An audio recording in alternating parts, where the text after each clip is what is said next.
Shiva digital YouTube ఛానల్కి స్వాగతం. మా ఛానల్లో వచ్చే వీడియోస్ని ప్రతి ఒక్కరూ చూసి మమ్మల్ని సపోర్ట్ చేయండి. ఇలాంటి వీడియోస్ కోసం సబ్స్క్రైబ్ చేయండి, లైక్ చేయండి, షేర్ చేయండి. ఈ రోజుటి మన ఈ ప్రత్యేకమైన విశ్లేషణకు స్వాగతం. ఈ రోజు మనం తొలి ఏకాదశి గురించి అత్యంత ఆసక్తికరమైన విషయాలను డీకోడ్ చేయబోతున్నాం. ఇది కేవలం ఆధ్యాత్మికంగానే కాకుండా ఖగోళ శాస్త్రం పరంగా అలాగే మన దైనందిన జీవితంలో ఎంత అపారమైన ప్రాముఖ్యతను కలిగి ఉందో మనం ముందున్న ఈ సోర్స్ మెటీరియల్ ఆధారంగా చకచకా చూసేద్దాం. పదండి. సరే, అసలు విషయానికే వచ్చేద్దాం. పండుగలకు శ్రీకారం. అక్షరాల ఇదే నిజం. మన తెలుగు రాష్ట్రాల్లో పండుగల సందడి ఇక్కడ్నుంచే మొదలవుతుంది.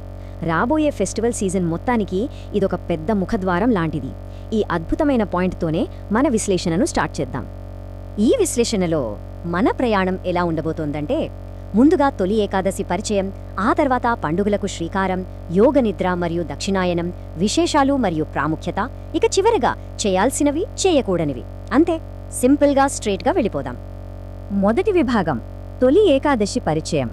ఇక్కడొక ముఖ్యమైన తేదీని గుర్తుపెట్టుకోవాలి. 2026వ సంవత్సరంలో ఈ అద్భుతమైన పండుగ జులై 25వ తేదీ శనివారం నాడు వస్తోంది. సరిగ్గా ఇదే రోజున చాతుర్మాసం కూడా ప్రారంభమవుతోంది. అందుకే ఈ పవిత్రమైన రోజును దేవశయని ఏకాదశి అని కూడా అంటారు. మరి క్యాలెండర్ ప్రకారం చూస్తే ఆషాఢమాసంలో వచ్చే శుద్ధ ఏకాదశిని అధికారికంగా తొలి ఏకాదశి అంటాం. ఈ ఆధ్యాత్మిక సీజన్లో వచ్చే మొట్టమొదటి ప్రధానమైన ఏకాదశి ఇదే కావడం విశేషం. ఇక రెండవ విభాగం, పండుగలకు శ్రీకారం. మన తెలుగు పండుగల క్యాలెండర్కు తొలి ఏకాదశి ఒక గ్రాండ్ ఓపెనింగ్ లాంటిదని ఇందాకే అనుకున్నాం కదా. ఒకసారి ఆలోచించండి.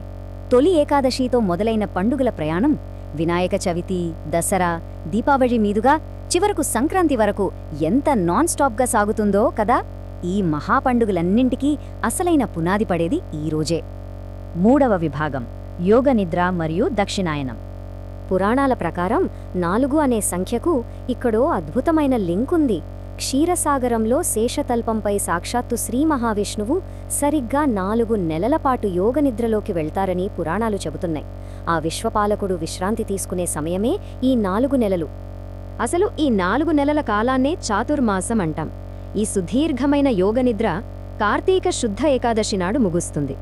ఆ రోజునే భగవంతుడు మేల్కొంటాడు కాబట్టి దాన్ని దేవ ఉత్థాన ఏకాదశి అని పిలుస్తాం.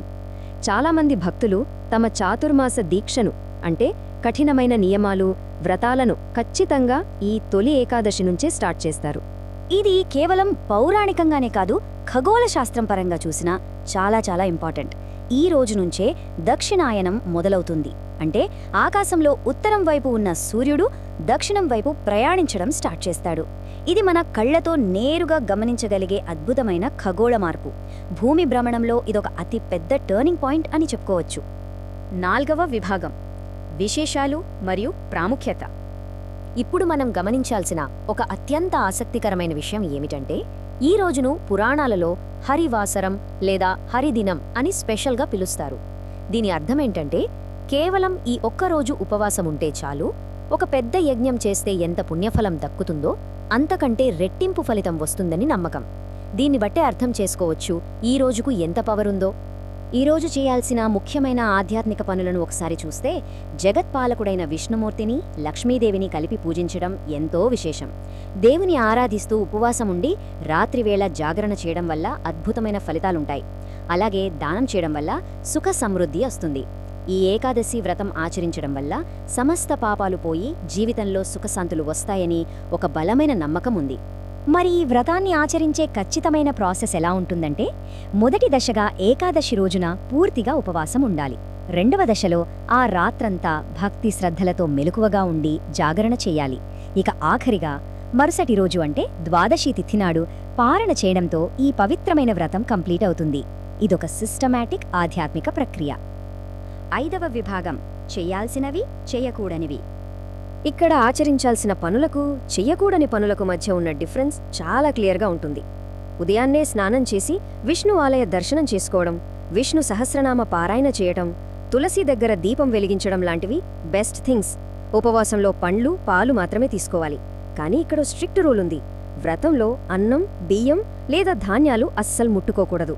అలాగే తామసిక ఆహారానికి దూరంగా ఉండాలి. ఎవరితోనూ గొడవలు పెట్టుకోకూడదు. నల్లని బట్టలు అస్సలు వేసుకోకూడదు.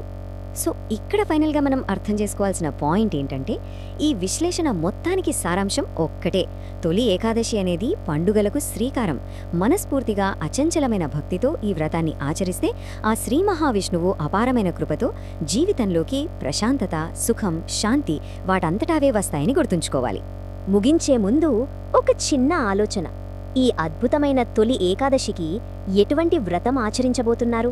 లేదా మన సోర్స్ మెటీరియల్లో చెప్పినట్లుగా గుంటూరులో ఉన్న ఏదైనా ప్రత్యేకమైన గుడికి వెళ్లే ప్లాన్స్ ఏమైనా ఉన్నాయా అన్న ఆలోచనతో ఈ విశ్లేషణను ఇక్కడితో ఆపేద్దాం. ఈ ఎక్స్ప్లెయినర్ అందరికీ ఉపయోగపడిందని ఆశిస్తూ మళ్ళీ మరొక అద్భుతమైన అంశంతో కలుద్దాం.